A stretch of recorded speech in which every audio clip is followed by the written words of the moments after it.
श्रीमद् भगवद गीता अध्याय 2 श्लोक 12 में श्री कृष्ण कहते हैं, न त्वेवाहम जातु नासम न त्वम नेमे जनादिपा न चैव न भविष्यामः सर्वे वयमतः परम।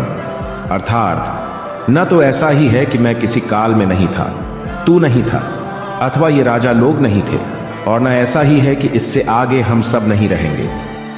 श्रीमद् भगवद गीता अध्याय 2 श्लोक 13 में श्री कृष्ण कहते हैं कि देहिनोस्मिन् यथा देहे कौमारं यौवनजरा तथा देहांतर प्राप्तिर्धीरस्तत्र न मुह्यति। अर्थात जैसे जीवात्मा की इस देह में बालकपन, जवानी और वृद्धावस्था होती है, वैसे ही अन्य शरीर की प्राप्ति होती है। उस विषय में धीर पुरुष मोहित नहीं होता। श्रीमद् भगवद गीता अध्याय 2 श्लोक 14 में श्री कृष्ण कहते हैं कि मात्रा स्पर्शास्तु कौन्तेय शीतोष्ण सुख दुहकदा आगमा पाइनो नित्यास्तान स्थितिक्षस्व भारत।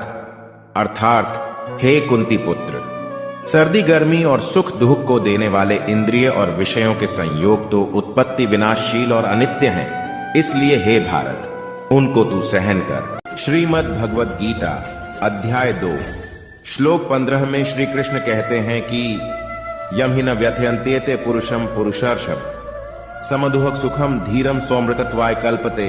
अर्थात हे पुरुष श्रेष्ठ, दुख सुख को समान समझने वाले जिस धीर पुरुष को ये इंद्रिय और विषयों के संयोग व्याकुल नहीं करते, वह मोक्ष के योग्य होता है। श्रीमद् भगवद गीता अध्याय 2 श्लोक 16 में श्री कृष्ण कहते हैं कि नासतो विद्यते भावो ना भावो विद्यते सतः उभयोरपि दृष्टोन्तस्त्व नयोस्तत्व दर्शिभे। अर्थात असत वस्तु की तो सत्ता नहीं है और सत का अभाव नहीं है। इस प्रकार इन दोनों का ही तत्वज्ञानी पुरुषों द्वारा देखा गया है। श्रीमद् भगवद गीता अध्याय 2 श्लोक 17 में श्री कृष्ण कहते हैं कि अविनाशी तु तद्विद्धि येन सर्वमिदं ततम विनाशमव्यय यस्यास्य न कश्चित् कर्तुमर्हति। अर्थात नाश रहित तो तू उसको जान जिससे यह संपूर्ण जगत दृश्य वर्ग व्याप्त है। इस अविनाशी का विनाश करने में कोई भी समर्थ नहीं। श्रीमद् भगवद गीता अध्याय 2 श्लोक 18 में श्री कृष्ण कहते हैं कि अंतवंत इमे देहा नित्यस्योक्ता शरीरिण अनाशिनो प्रमेयस्य तस्माद्युध्यस्व भारत। अर्थात इस नाश रहित अप्रमेय नित्य स्वरूप जीवात्मा के ये सब शरीर नाशवान कहे गए हैं, इसीलिए हे भरतवंशी अर्जुन तू युद्ध कर। श्रीमद् भगवद गीता अध्याय 2 श्लोक 19 में श्री कृष्ण कहते हैं कि येनम वेत्ति हंतारम यश्चैनम मन्यते हतम उभो तो न विजानी तो नायम हंति न हन्यते। अर्थात जो इस आत्मा को मारने वाला समझता है तथा जो इसको मरा मानता है, वे दोनों ही नहीं जानते, क्योंकि यह आत्मा वास्तव में न तो किसी को मारता है और न किसी द्वारा मारा जाता है। न जायते म्रियते व कदाचिन नायम भूत्वा भविता व न भूया अजो नित्य शाश्वतोयम पुराणो न हन्यते हन्यमाने शरीरे। भगवद गीता के इस श्लोक में श्री कृष्ण ये संदेश देते हैं कि यह आत्मा किसी काल में न तो जन्मता है और न ही मरता है तथा न ही यह उत्पन्न होकर फिर होने वाला है, क्योंकि यह अजन्मा, नित्य, सनातन और पुरातन है। शरीर के मारे जाने पर भी यह नहीं मारा जाता। वेदा विनाशिनम नित्यम य एन्मजम व्ययम कथम स पुरुषा पार्थकम घातयति हंतिकम। भगवद गीता के इस श्लोक में श्री कृष्ण अर्जुन से यह पूछते हैं कि हे प्रथापुत्र अर्जुन, जो पुरुष इस आत्मा को नाशरहित, नित्य, अजन्मा और अव्यय जानता है, वह पुरुष कैसे किसको मरवाता है और कैसे किसको मारता है। इस बात को समझने का मतलब है कि ब्रह्मरूपी सच को समझना। सच से अधिक हम झूठ को महत्व देते हैं। आत्मा से अधिक हम पार्थिव शरीर को, जो मिट्टी से बना है और मिट्टी में मिल जाएगा, महत्व हमें देना है, अपनी आत्मा को जो हमेशा थी और हमेशा रहेगी। भगवद गीता के इस श्लोक में श्री कृष्ण यह संदेश देते हैं कि जैसे मनुष्य पुराने वस्त्रों को त्याग कर दूसरे नए वस्त्रों को ग्रहण करता है, वैसे ही जीवात्मा पुराने शरीरों को त्याग कर दूसरे नए शरीरों को प्राप्त होता है। मतलब आत्मा के अलावा बाकी सब कुछ बदलता है, एकदम वैसे ही जैसे हम कपड़े बदलते हैं। पुराने कपड़ों के फटे जाने पर उसे छोड़ दिया जाता है, वैसे ही जब अलग अलग कारणों से मृत्यु होती है तो आत्मा उसे छोड़कर दूसरे शरीर में चली जाती है। भगवद गीता के इस श्लोक में श्री कृष्ण यह संदेश देते हैं कि इस आत्मा को शस्त्र नहीं काट सकते, इसको आग नहीं जला सकती, इसको जल नहीं गला सकता और वायु नहीं सुखा सकता। आत्मा कोई वस्तु नहीं कि जल जाए, कट जाए या सूख जाए। आत्मा के इसी स्वरूप को श्री कृष्ण समझा रहे हैं कि आत्मा को कोई वस्तु समझना भूल होगी। उस आत्मा को अपनी इस दुनिया की किसी चीज से मत तोलिए। आत्मा किसी के भी जैसी नहीं, उसका कोई दूसरा उदाहरण संभव नहीं। ये हमसे पहले भी थी और आगे भी रहेगी। भगवत गीता के इस श्लोक में श्री कृष्ण यह संदेश देते हैं कि यह आत्मा अच्छेद्य है, इसे छेदा नहीं जा सकता। यह आत्मा अदाह्य है, इसे जलाया नहीं जा सकता। और निःसंदेह अशोष्य है, मतलब सुखाया भी नहीं जा सकता। तथा यह आत्मा नित्य, सर्वव्यापी, अचल, स्थिर और सनातन है। सनातन का अर्थ है जो हमेशा से है और हमेशा रहेगा, वो ही आत्मा भी है। श्री कृष्ण बताना चाहते हैं कि हमारे जो ये शरीर है, हमें इस पर ध्यान नहीं देना चाहिए। हमें आत्मा पर ध्यान देना चाहिए जिसका नाश नहीं हो सकता। भगवत गीता के इस श्लोक में श्री कृष्ण यह कहते हैं कि आत्मा का स्वरूप अव्यक्त है, मतलब इसे व्यक्त नहीं कर सकते, समझा नहीं सकते। इसको अचिंत कहते हैं। इसको आप सोच भी नहीं सकते। यह आत्मा विकार रहित है, इसमें कोई कमी नहीं होती। श्री कृष्ण आगे कहते हैं कि हे अर्जुन, इस आत्मा को उपर्युक्त प्रकार से जानकर तू शोक करने के योग्य नहीं है, अर्थात तुझे शोक करना उचित नहीं है। आत्मा अव्यक्त इसलिए है क्योंकि इस आत्मा को हम अपनी इंद्रियों से नहीं समझ सकते। इंद्रिया इस दुनिया के लिए है और इस इंद्रियों से हम खुशी, उदासी, सर्दी, गर्मी, खाना पीना ऐसी भौतिक गतिविधियां करते हैं। आत्मा इनसे परे है। भगवत गीता के इस श्लोक में श्री कृष्ण अर्जुन को आत्मा का ये ज्ञान इसलिए दे रहे हैं कि वो जिनके लिए शोक कर रहा है वो जरूरी नहीं है। श्री कृष्ण समझाते हैं कि हे अर्जुन, यदि तू इस आत्मा को सदा जन्मने वाला तथा सदा मरने वाला मानता है तो हे महाबाहो, तू इस प्रकार शोक करने योग्य नहीं है। दोस्तों, अगर अर्जुन आत्मा को जन्म लेने वाला और मरने वाला समझता है तो भी शोक करने का कोई अर्थ नहीं है, क्योंकि युद्ध में मरने वालों के लिए शोक करने का कोई मतलब नहीं। भगवत गीता के इस श्लोक में श्री कृष्ण कहते हैं कि हे अर्जुन, अगर तुम ये मानते हो कि जन्मे हुए की मृत्यु निश्चित है और मरे हुए का जन्म निश्चित है, तो इससे भी इस बिना उपाय वाले विषय में तुम्हें शोक करने का कोई हक नहीं है। जन्म और मृत्यु तो जुड़े हैं, एक के बाद दूसरे का होना। जिसका जन्म हुआ उसका अंत तो निश्चित है, और अगर आत्मा ने जन्म लिया है तो उसका मरना भी निश्चित है। श्री कृष्ण यहां ये कह रहे हैं कि न जाने कितनी ही बार हम उन बातों के लिए शोक करते हैं जिनका होना तय है, और जो होगा ही तो उसके लिए शोक करके अपने आप को कमजोर या दुर्बल बनाने की क्या जरूरत है। भगवत गीता के इस श्लोक में श्री कृष्ण कहते हैं कि हे अर्जुन, संपूर्ण प्राणी जन्म से पहले अप्रकट थे और मरने के बाद भी अप्रकट हो जाने वाले हैं, केवल बीच में ही प्रकट हैं। फिर ऐसी स्थिति में शोक क्या करना? हमारा होना, किसी का भी होना, उनके जन्म और मृत्यु के बीच में होता है, तो फिर शोक किसके लिए करना? अचानक से जन्म होता है, जब कोई नहीं था तो खुशियां लिए नया जीवन आता है, लेकिन उसके साथ ही किसी की जाने की भी तैयारी शुरू हो गई है। जीवन के सच को हमें मानना पड़ेगा। भगवत गीता के इस श्लोक में श्री कृष्ण ये संदेश देते हैं कि कोई एक महापुरुष ही इस आत्मा को आश्चर्य की भांति देखता है, और वैसे ही दूसरा कोई महापुरुष भी इसके तत्व को आश्चर्य की भांति वर्णन करता है, तथा दूसरा कोई अधिकारी पुरुष ही इसे आश्चर्य की भांति सुनता है, और कोई कोई तो सुनकर भी इसको नहीं जानता। यानी कि आत्मा को समझना बेहद और बेहद मुश्किल है। कुछ लोग आत्मा के बारे में सुनकर चौंक गए होंगे कि ऐसा कैसे हो सकता है, और हम में से कोई ऐसे होंगे जो सुनकर इस बात को समझ नहीं पाएंगे। बात को समझें, कितनी ही बार लोग ज्ञान की बातें सुनते हैं और थोड़ी ही देर में वापस अपनी मोह माया की दुनिया में लग जाते हैं। दोस्तों, उसी मोह माया से तो निकलना है, तभी आप आत्मा को समझ पाएंगे। भगवत गीता के इस श्लोक में श्री कृष्ण ये संदेश देते हैं कि हे अर्जुन, यह आत्मा सबके शरीर में सदा ही अवध्य है। इस कारण संपूर्ण प्राणियों के लिए तू शोक करने योग्य नहीं है। अवध्य मतलब आत्मा का वध करना संभव नहीं है। जब आत्मा को कोई मार ही नहीं सकता और आत्मा ही एक सच है, तो हे अर्जुन, तू शोक किसके लिए कर रहा है? दोस्तों, सबसे बड़ी बात सामने ये आती है कि इस आत्मा को हम समझें कैसे। इसको समझना ही मोक्ष की प्राप्ति है। भगवत गीता के इस श्लोक में श्री कृष्ण अर्जुन को याद दिलाते हैं कि अपने धर्म को देखकर भी तू भय करने योग्य नहीं है, अर्थात तुझे भय नहीं करना चाहिए, क्योंकि क्षत्रिय के लिए धर्मयुक्त युद्ध से बढ़कर दूसरा कोई कल्याणकारी कर्तव्य नहीं है। श्री कृष्ण कहते हैं कि अगर हमने किसी काम को करने का निर्णय ले लिया है तो फिर उससे डरना नहीं चाहिए। पूरे तन मन से बस उस काम को, उस युद्ध को करने में लग जाना चाहिए। ज्ञान ये है कि निर्णय के बाद डरने का कोई मतलब नहीं, सिर्फ कर्म करने का मतलब है। भगवत गीता के इस श्लोक में श्री कृष्ण ये कहते हैं कि हे पार्थ, अपने आप प्राप्त हुए और खुले हुए स्वर्ग के द्वार रूप इस प्रकार के युद्ध को भाग्यवान क्षत्रिय लोग ही पाते हैं। किसी भी चुनौती को खुले मन से स्वीकार करने में ही सबसे बड़ी खुशी है। कृष्ण युद्ध को स्वर्ग का खुला हुआ द्वार बता रहे हैं। हमारे लिए भी ये बात इस तरह से सही है कि हमको भी अगर जीवन में कोई चुनौती मिलती है तो उसे मोक्ष मानकर उस चुनौती को पूरा करने में लग जाना चाहिए। क्षत्रिय वो है जो युद्ध में अपना धर्म निभाए।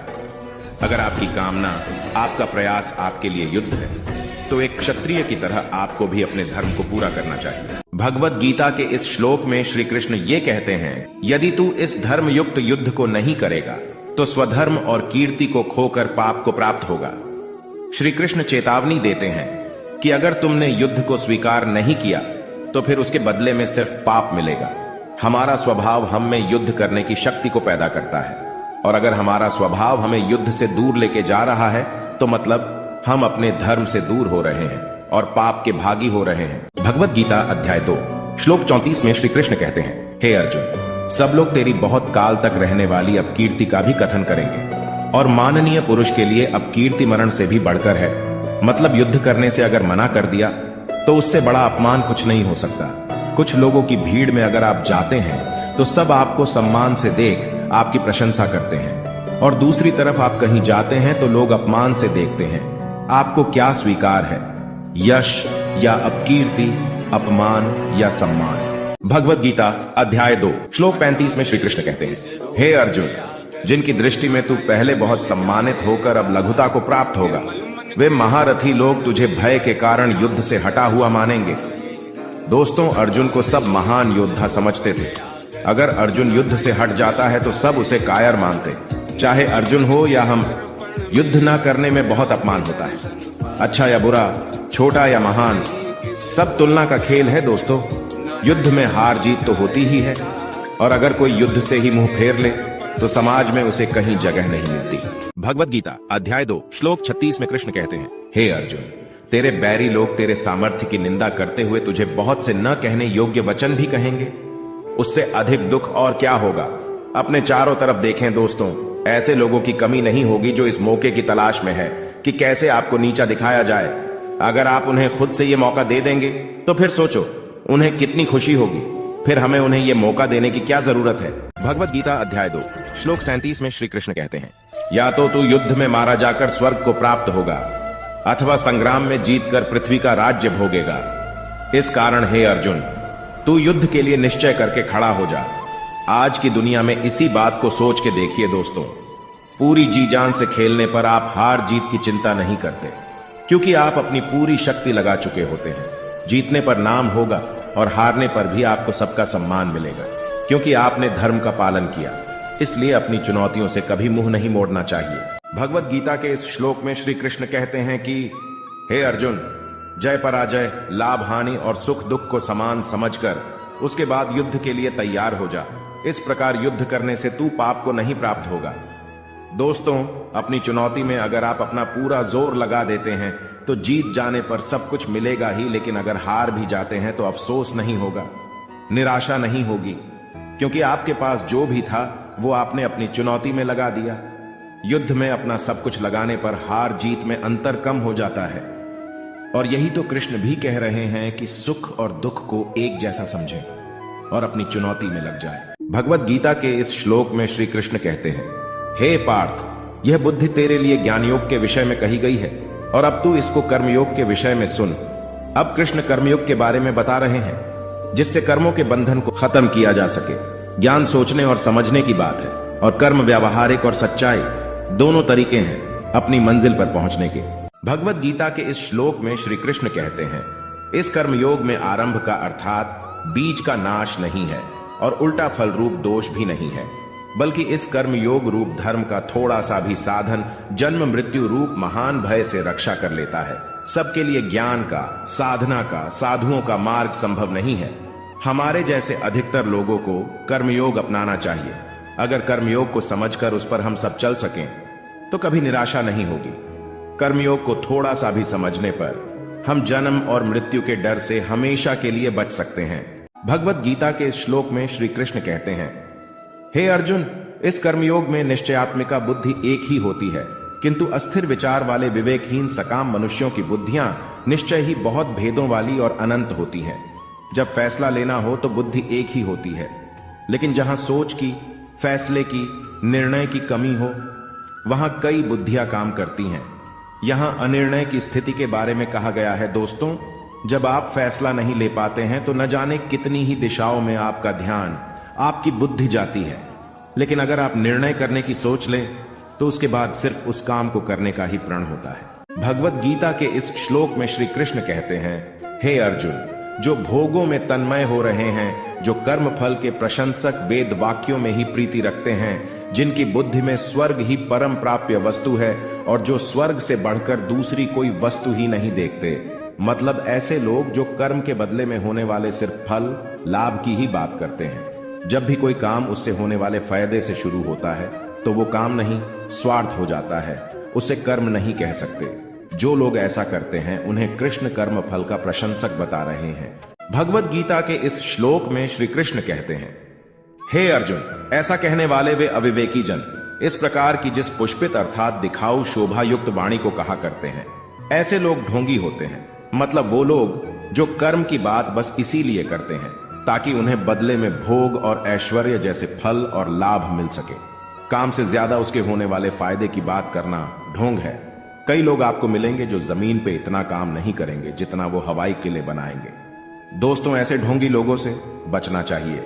भगवत गीता के इस श्लोक में श्री कृष्ण कहते हैं, हे अर्जुन, जो कर्म की बातें सिर्फ भोग और ऐश्वर्य के लिए करते हैं, जिनका उद्देश्य सिर्फ भोग और ऐश्वर्य है, उन पुरुषों की परमात्मा में निश्चयात्मिका बुद्धि नहीं होती। मतलब ऐसे लोगों का उद्देश्य स्वार्थ होता है, फायदा होता है, भगवान या अपने काम में सच्ची लगन नहीं होती। ऐसे लोगों की संगत से बचना चाहिए। इनकी पहचान होती है इनके नेगेटिव रवैये से। इनकी बातों से आप समझ जाएंगे कि इनको बस काम से होने वाले फायदे में रुचि है। भगवत गीता के इस श्लोक में श्री कृष्ण कहते हैं, वेद उपर्युक्त प्रकार से तीनों गुणों के कार्य रूप समस्त भोगों एवं उनके साधनों का प्रतिपादन करने वाले हैं। इसलिए तू उन भोगों एवं उनके साधनों में आसक्तिहीन, हर्ष शोकादि द्वंद्वों से रहित, नित्य वस्तु परमात्मा में स्थित योग और क्षेम को न चाहने वाला और स्वाधीन अंतःकरण वाला हो। यहां पर कृष्ण अत्यंत कठिन लेकिन सबसे बड़ी बात कह रहे हैं। वो कहते हैं कि वेद भी सिर्फ तीनों गुणों में ही सीमित हो जाते हैं, उससे आगे वो भी नहीं जानते।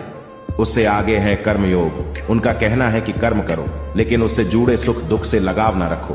भगवत गीता के इस श्लोक में श्री कृष्ण कहते हैं, सब ओर से परिपूर्ण जलाशय के प्राप्त हो जाने पर छोटे जलाशय में मनुष्य का जितना प्रयोजन रहता है, उसी तरह से अगर किसी ने ब्रह्म तत्व को समझ लिया तब उसके लिए वेदों की कोई आवश्यकता नहीं। वेद से ही आपको सफलता मिले, यह सोचना गलत है। कर्मयोग तो उस बड़े तालाब की तरह है कि अगर ये मिल गया तो छोटे तालाब की आवश्यकता आपको क्यों रहेगी। कर्म का खेल इतना बड़ा है कि उसके आगे सारे ज्ञान छोटे पड़ जाते हैं। लेकिन कर्म को समझना पड़ेगा कि आखिर ये होता क्या है। भगवत गीता के इस श्लोक में श्री कृष्ण कहते हैं, तेरा कर्म करने में ही अधिकार है, उसके फलों में कभी नहीं। इसीलिए तू कर्मों के फल के लिए काम मत कर, और ऐसा भी ना हो कि तू कर्म ही ना करे। कर्म करना है लेकिन फल के लिए नहीं। श्री कृष्ण कहते हैं, गीता के सबसे लोकप्रिय श्लोक में इस श्लोक की गिनती होती है। कर्म करना है लेकिन फल के लिए नहीं, उसे अपना धर्म और अपना कर्तव्य समझकर। भगवत गीता के इस श्लोक में श्री कृष्ण कहते हैं, हे धनंजय, तू आसक्ति को त्याग कर सिद्धि और असिद्धि में समान बुद्धि वाला होकर योग में स्थित हुआ कर्तव्य कर्मों को कर। कर्म के फल की इच्छा ना कर, और ऐसा नहीं करना कि कर्म करने में इच्छा ना हो। यही निष्काम कर्म की कुंजी, उसकी चाबी, उसका सार है। कर्म के बाद क्या फल मिलेगा उसकी परवाह किए बिना बस पूरी लगन से अपने धर्म और कर्तव्य को पूरा कर। भगवत गीता के इस श्लोक में श्री कृष्ण कहते हैं, हे अर्जुन, कर्म के फल की इच्छा को छोड़ के जो निष्काम कर्मयोगी होता है वो पाप पुण्य से दूर हो जाता है। जो फल के लिए काम करते हैं उन्हें हमेशा असफल होने का डर रहता है और इसलिए कभी भी वो कर्म को अच्छी तरह से नहीं कर पाते, और अगर उन्हें फल मिल भी जाता है तो इसी फल में उलझ जाते हैं। इसलिए हे अर्जुन, हमें बुद्धि योग की शरण में आना चाहिए। लगन सिर्फ काम में और भगवान में, तब बुद्धि निश्चय से काम कर पाती है। भगवत गीता के इस श्लोक में श्री कृष्ण कहते हैं, बुद्धियोग की शरण में आने से बिना फल के काम करने वाला इसी दुनिया में पाप पुण्य से मुक्त हो जाता है। हे अर्जुन, तू समत्व रूप योग में लग जा।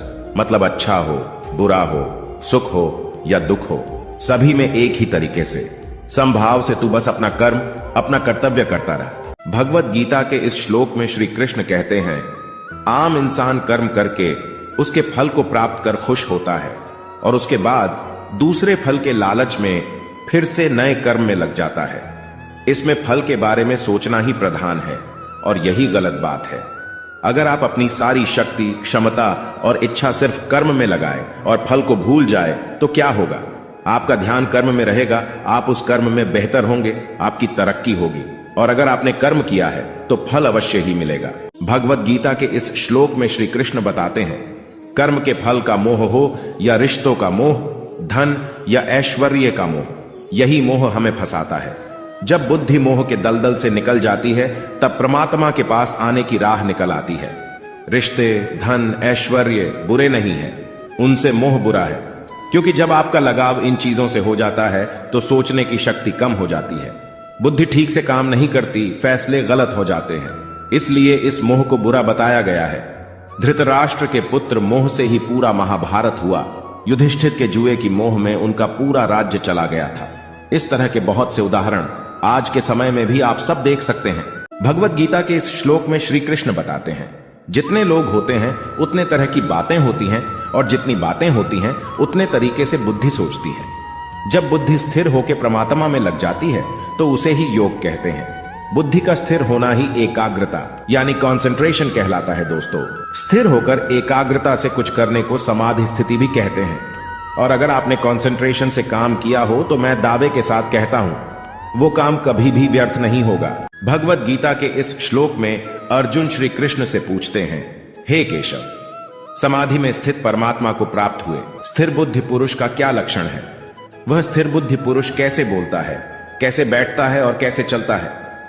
श्री कृष्ण उत्तर देते हैं, हे अर्जुन, जिस काल में यह पुरुष मन में स्थित संपूर्ण कामनाओं को भली भांति त्याग देता है और आत्मा से आत्मा में ही संतुष्ट रहता है, उस काल में वह स्थिर कहा जाता है। भगवान कृष्ण ने बताया था कि आत्मा ही सबसे बड़ी सच्चाई है।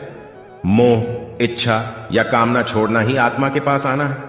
जिसको संतुष्टि या शांति के लिए किसी दूसरे पर निर्भर नहीं रहना पड़ता, वो ही अपनी इच्छा को त्याग सकता है। भगवत गीता के इस श्लोक में श्री कृष्ण कहते हैं, बुरा होने पर जिसके मन में दुख पैदा ना हो, अच्छा होने पर भी जिसका मन शांत रहे, खुशी से पागल ना हो, गुस्सा, डर या प्रेम जो सब कुछ एक ही भाव से देखता हो, उसकी बुद्धि स्थिर रहती है और वही मुनि या योगी कहलाता है। अच्छी खबर पे खुश हो जाना, बुरे पे उदास, ये तो स्वाभाविक ही है। अगर किसी जानवर को भी आप कुछ खाने को देंगे तो वो खुश होगा, छीन लेंगे तो उसे बुरा लगेगा। लेकिन इस सब से जो ऊपर उठ जाता है, मतलब उसकी बुद्धि स्थिर है और वो योगी कहलाने के लायक है। भगवत गीता के इस श्लोक में श्री कृष्ण कहते हैं, जिसमें लगाव नहीं है, शुभ हो या अशुभ, अच्छा या बुरा, जो दोनों को एक जैसा देखता है, वही अपनी बुद्धि को स्थिर रखता है। इस श्लोक में कृष्ण समझा रहे हैं कि किस तरह से अलग अलग हालत में अपनी बुद्धि को स्थिर रखा जाए, कैसे संयम और धैर्य से हम अपने जीवन में अनुशासन ला सकते हैं, वरना चारों तरफ दुख की हाहाकार होगी या खुशी से लोग झूम रहे होंगे। भगवत गीता के इस श्लोक में श्री कृष्ण कहते हैं, कछुआ सब ओर से अपने अंगों को जैसे समेट लेता है, वैसे ही जब यह पुरुष इंद्रियों के विषयों से इंद्रियों को सब प्रकार से हटा लेता है, तब उसकी बुद्धि स्थिर होती है। दुनिया में रहकर भी दुनियादारी से बचना ही बुद्धि को स्थिर करना है। अगर किसी के सामने आप बहुत ही स्वादिष्ट खाना रखें तो क्या वो खुद को रोक पाएगा? किसी के सामने आप महंगे आभूषण या डिजिटल गैजेट्स रखें तो क्या वो खुद पर कंट्रोल कर पाएगा? यह संभव नहीं है दोस्तों। इसको जो संभव कर दे उसकी बुद्धि स्थिर होती है। भगवत गीता के इस श्लोक में श्री कृष्ण कहते हैं, यह संभव है कि हम दुनिया के विषयों में रुचि ना ले, इससे हम दुनिया से दूर तो हो जाएंगे, लेकिन दुनिया के प्रति उनकी आसक्ति नहीं जाती। कहने का मतलब है कि मन की इच्छा को खत्म करना है, आसक्ति खत्म करनी है। अगर ऐसा करना है तो ही बुद्धि स्थिर होगी। श्री कृष्ण कह रहे हैं कि मान लीजिए आप दुनिया की वस्तुओं को ना भी बोल देते हैं तो क्या आपका मन उन्हीं में लगा हुआ है? इच्छा खत्म करनी है, तभी तो मोह खत्म होगा। भगवत गीता के इस श्लोक में श्री कृष्ण कहते हैं, हे अर्जुन, आसक्ति का नाश न होने के कारण ये प्रमथन स्वभाव वाली इंद्रियां प्रयास करते हुए बुद्धिमान पुरुष के मन को भी बलपूर्वक हर लेती हैं। श्री कृष्ण समझा रहे हैं कि जहां आप अपनी इच्छा या अपनी आसक्ति खत्म नहीं करते, वहां इंद्रियां आपको अपने वश में कर लेती है। सोचिए, कितनी ही बार ऐसा होता है कि सुख दुख आपके वश में नहीं, आप सुख दुख के वश में हो जाते हैं। कभी हंसी नहीं रुकती तो कभी रोना नहीं, कभी भूख नहीं रुकती तो कभी नींद, और कभी काम वासना भी नहीं रुकती। भगवत गीता के इस श्लोक में श्री कृष्ण कहते हैं, इंद्रियों को वश में करके भगवान को ध्यान में रख के जो बैठता है, अपने कर्म अपने कर्तव्य में जो ध्यान लगाता है, उसी की बुद्धि स्थिर हो जाती है। वो ईश्वर और अपने लक्ष्य के समीप हो जाता है। अगली बार आप कुछ भी करें ना, तो ये देखिएगा कि वो काम आपकी इंद्रियां आपसे करवा रही है या आपका कर्म वो करवा रहा है। आप खुद ही समझ जाएंगे कि श्री कृष्ण क्या कहना चाहते हैं। इंद्रियों के वश में ना होकर उन्हें अपने वश में करने पर ही आप अपनी बुद्धि को स्थिर कर पाएंगे। भगवत गीता के इस श्लोक में श्री कृष्ण कहते हैं, विषयों के बारे में अर्थार्थ इच्छाओं के बारे में सोचते रहने से उसमें आसक्ति हो जाती है, और आसक्ति से उन विषयों की कामना उत्पन्न होती है, और जब वो कामना पूरी नहीं होती तो क्रोध उत्पन्न होता है। जिस तरह ज्यादा खाने से भूख बढ़ती है, ज्यादा सोने से नींद बढ़ती है, उसी तरह से जब आप अपनी इच्छाओं के बारे में सोचते रहते हैं तो बस उसी में फंस के रह जाते हैं, और उसे ही आसक्ति कहते हैं। आसक्ति के बढ़ने को कामना कहते हैं, और कामना के पूरा ना होने पर गुस्सा आता है, और तब आप अपनी समझ खो देते हैं। भगवत गीता के इस श्लोक में श्री कृष्ण कहते हैं, क्रोध से अत्यंत मूढ़ भाव उत्पन्न हो जाता है। मूढ़ भाव से स्मृति में भ्रम हो जाता है। जब सोच नहीं सकते तो याद भी नहीं रख सकते। स्मृति में भ्रम हो जाने से बुद्धि अर्थात ज्ञान शक्ति का नाश हो जाता है।